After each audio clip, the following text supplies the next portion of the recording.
Welcome to coverage of Grand Prix Atlantic City here from New Jersey. My name is Marshall Sutcliffe. I'm in the booth with Nate Price, and we have on the right side of your screen Josh Utter-Layton playing a Spirits deck? I guess we can call it that. An Auras deck? It's hard to give it an exact name.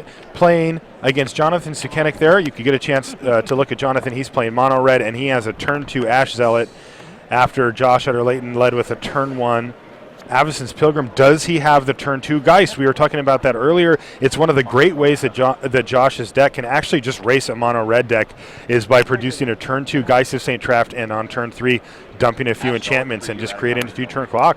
All right. That is not a blue mana source, so he does not have Geist. He's got Fencing Ace with Rancor on it, however. Have at you. I don't know if Josh has got a blue mana source in his hand, so... He might not have a Geist in his hand either. Yeah. Does he have an Abundant Growth, though? All right, another Ash Zealot for Jonathan Sukenik, and he's going to be able to just battle in there with both of his first strikers, and he's going to follow up with a Stone Right, which is going to pair up to one of the first striking Ash Zealots. I think that was a Hinterland Harbor he just drew, if I'm not mistaken. Okay. I might be mistaken.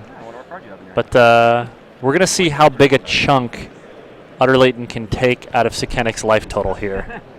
With his currently 3-power double striker. We'll see if it gets any bigger. Right, and that Fencing Ace is very, very threatening. It generally can play pretty good defense versus Jonathan's deck, but right now Jonathan's got 2 Ash Zealots, so yeah, you know they would just trade. Josh declined the trade. Clearly he wants to look to race here. This is going to be an Abundant Growth. So the Abundant Growth is going to provide him an opportunity to get some blue mana, which gives him access to the Spectral Flights that he's got in his hand, which will turn the Fencing Ace into a 2-turn clock. Yeah. It also gets him up and over Sukenik's ground creatures. Downside is currently, Sukenik is representing 8 damage on the table right now, barring nothing else done on his following. Now, what if turn. he has a Hell Rider and a land? He has a Hell Rider and a land. It's 1, 2, 3, 4, 5, 6, 7, 8, 9, 10, 11, 12 damage. All right. Well, Josh Utter-Layton is at 14 here, so he can take 12 and win this game with just the Spectral Flight. The downside is putting his eggs in one basket when that basket, I mean, the Fencing Ace does... It will be out of range for Pillar. But it won't be out of range for Brimstone Volley or for Searing Spear. That's right. So... All right, so he does play a Hinterland Harbor, and he's got another 2-drop, and it is... Wow. And a Curiosity. And a Curiosity. Okay, so that's not going to increase his power or toughness, but he does play the Spectral Flight on it, and he's going to hit for 10 here. And Double Strike draws him 2 cards off of Double Strike. Now, he's tapped out on all of his mana sources, so he's not going to be able to do anything with those 2 cards for right now, but this is setting up for a really nice situation here as Jonathan Sukenik is going to have to find an answer to that Fencing Ace right now, else he has to just kill Josh. And he has a Pillar of Flames in his hand, but Pillar of Flame is... 2? That does not look like it. Looks like he has a couple of mountains and a Hell Rider. A Hell Rider. So he actually had the Hell Rider we mentioned, and he can use that to power through a ton of damage, but Josh simply has to turn his guy sideways, and that's going to do it. All right, pump, pump. And he says go. He's left up 2 mana as if he has a Searing Spear, but, I mean, Josh is going to attack either way, right? Yep. And Josh does so, and that's it. Josh Utter-Layton takes down Game 1 in impressive fashion, just outright racing the mono red deck. Yeah, and he did so with his most fragile vessel for his enchantments. He did. There was a turn there where if Jonathan Sukenik had the Pillar of Flame, he could have taken out that Fencing Ace, and that would have done it. Let's take a quick look over at the Arielax versus Kevin Michael, and yeah. We get the. We're gonna get it. We're gonna get mono black. Yeah, they've got a lot of cards on the table. We're gonna ask right now who won the game here. Now, it looks like Ari did. I mean, all right, Arielax is able to take down Game 1. We're not surprised by that. He is running mono red. If we were just to guess in the dark, I still don't know what Kevin is playing, but could be running the same thing. That's true. That's true. If I had to guess based on numbers, I would say he's playing blue, white, red flash. That's my guess. Just because of it's a majority. Because we know that it was there were a bunch of decks in the field, and we've only seen a couple. Okay. So. Turn 3 kills unlimited. I can get behind that. At GP Philly, I did that to someone in the last round. Well, this is a matchup that we saw. It ended in 2 turns. And it ended in 2 turns with a single creature that had 4 different enchantments on it. Or I guess, 3 different enchantments on it? Yeah. But Sukenik's draw was a pretty reasonable draw. I mean, it's a standard average draw for his deck. It was an absolutely reasonable draw. Yeah, and it's still almost killed Josh Shatter-Layton. If he had had 1 more mana, Josh was dead. Yeah, Josh was dead. He had that Pillar of Flame to deal the last 2 damage. Yeah. But as it stands, I mean, Josh's deck is capable of just turning things on a dime and killing an opponent in 1 or 2 swings. Whereas Sukenik's got to do it the old-fashioned way and, I guess, kill him over 2 or 3 swings. Just does it with more than 1 creature. Sukenik's got to be really careful about how he plays his turns, because with the instant speed removal that he has available to himself, if Utterlayton has another one of those non-hexproof baskets to put his eggs in, Sukenik's got to be, give himself the opportunity to potentially, save himself the turn and use a Searing Spear or a volley to take something out. So yeah, it's really interesting what a awkward position Josh's deck puts Jonathan Sukenik. I mean, he wants to keep developing his board, but at the same time, he wants to be able to leave the mana up so that Josh doesn't play a guy and play like a Spectral Flighter and an Ethereal Armor on it or something where it takes it out of burn range all in 1 turn while Jonathan is tapped out. And it does so much more than that, too, because, I mean, he's got to carefully hedge whether he wants to use those burn spells as the reach to finish the game, or whether he wants to use them to save himself in a position like that. And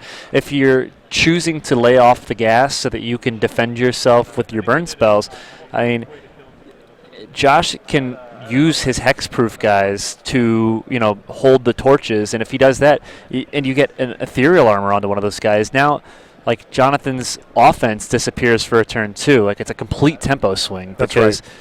You're not going to attack into a 2+ powered First Striker. Right. All right, so players are finishing shuffling up here for Game 2. Josh was able to race. All right, we're going to get a look over at the Ari Lax versus Kevin Michael match. And Kevin, is he on the black-green aggro deck? I see a Golgari Guildgate and Forests in play, but I don't see any. It does look like it. A quick start for Ari Lax, as Ari has Pyreheart Wolf, along with a Rakdos Cackler and a Stromkirk Noble. Yeah, so we do see a Wolfear Avenger in Kevin's hand. Yeah, did Ari just pass the turn? He might have, yeah. There's going to be a looking at extra cards. Continue. Yeah, I did take a pay. Yep, he did refuse to attack. It looks like Ari had him put squarely on Wolfear Avenger and was just not going to attack.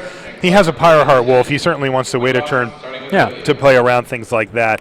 Let's see if Kevin has any play on turn 4. Maybe a Garrett. Is that a Mark of the Mark Vampire? Of the Vampire? What is going on here this weekend? God, these draft decks are so sweet. Yeah, it's all Ethereal Armors and Spectral Flights and Mark of the Vampire. And now he's going to bash in for 5 with Lifelink. And there's a Hellrider for Ari Lax. He can certainly hit back with a whole lot of damage here. 4 triggers is going to be 4 damage right off the top. Then it's 3, 4, 5, 6, 7, 8 more. And a counter on the Stromkirk Noble. Wow. Yeah, that was a huge hit back. It is going to be tough to race. Kevin gaining 5 life every turn here, though. I mean, his attacks are just so much bigger, though. Mm-hmm.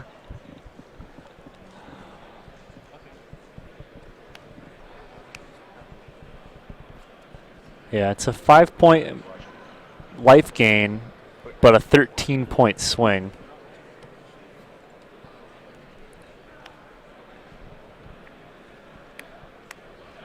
All right, looks like we're going to go back to our main match here as they're underway. Turn 1, Stromkirk Noble for Jonathan Sukenik after a turn 1 Abundant Growth for Josh Utterlayton means that Jonathan not only gets a counter on his Stromkirk Noble, but follows up with 2 Rakdos Cackler. Off the chain. On turn 2. Yeah, both of them unleashed, and there's going to be a Strangleroot, guys, for Josh Utterlayton, who declines to attack with it, just passes back.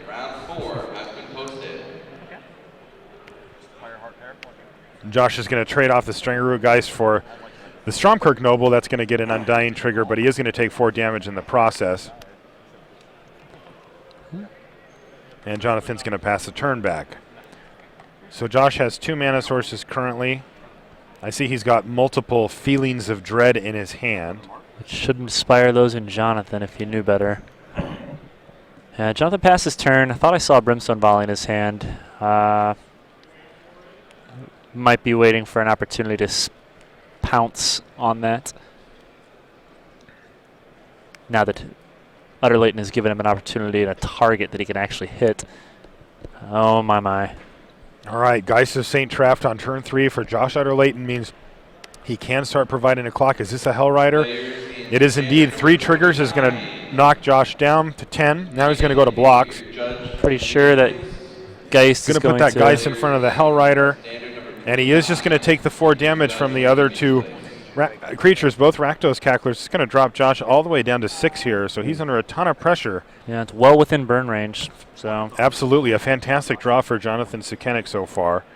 But Josh is certainly managing it. He has an increasing savagery, just drew, as well as ethereal armor. At least an ethereal armor as far as enchantments go in his hand. So maybe he'll just go with ethereal armor and then tap down both of Jonathan's creatures. That way he can even get an attack here. I think that's likely. He does. So it's 8 damage here. And that's going to drop Jonathan Sukenik down to 12. And Josh is going to have a chance here to tap down 2 creatures basically indefinitely. Yeah. I mean, his game plan is very clear at this point. It looks like like another Hell Rider, but that is definitely going to get tapped down. So Josh is going to take 2 in this exchange. 3, actually, from the trigger for the Hell Rider. He does still get 1 Hell Rider trigger, thank you. Yep. And so that's going to put him Is that a Flames? All the way down. And that's the game. And that's it, Just because Josh just shows him that he's got 2 more auras, and it's going to be lethal. And again, Josh Utter Leighton is able to just race the mono red deck. And in fact, mono red had a really nice draw too. He had a Flames of the Firebrand in his hand to deal those final 3 points of damage on the next turn if he got to untap. So devastating. All right. Well, it looks like the other game is our other match is over, or Aurillax won that one. More lightning quick magic. The guilds of Ravnica continue plotting, so myopic in their quest for power that they're unaware of our machinations. Under my stewardship, House Demir will assume dominion over this city. Toward that end, the Simic's ability to evolve and adapt could prove an asset. They breed new predators without thought to the prey they might hunt. And the marginalized rule. The clan's explosive violence can provide the finest cover for our covert dealings. The Orzhov Syndicate skillfully restored the facade of piety, but are driven as ever by base pursuits of wealth and power. Throughout, my Demir agents hear all and see all, gathering secrets from the shadows, never attracting the attention of those righteous enforcers known as the Boros Legion. Its platoons will be kept busy with other, less subtle crimes. My path will be made clear. No one of this world can stop me.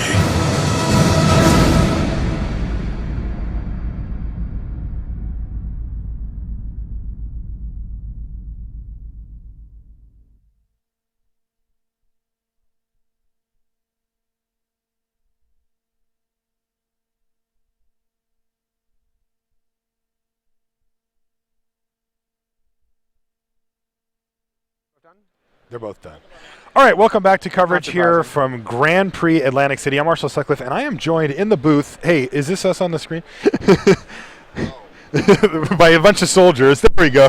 By Svi Mochowitz. Svi, welcome to the booth. Thank you. It was great to see you out here this weekend.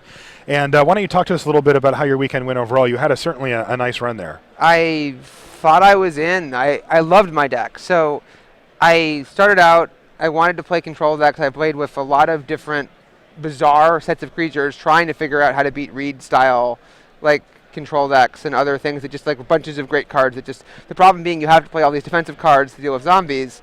And so every time I built a deck that could actually handle those guys with the bizarreness I wanted to do, I started losing to zombies. And eventually I was like, oh, this is just the best deck. That's why I keep losing to it. You stopped I trying to should just react to that play deck and that. started being that Yes, one. in general, it's like the deck you don't want to have to deal with.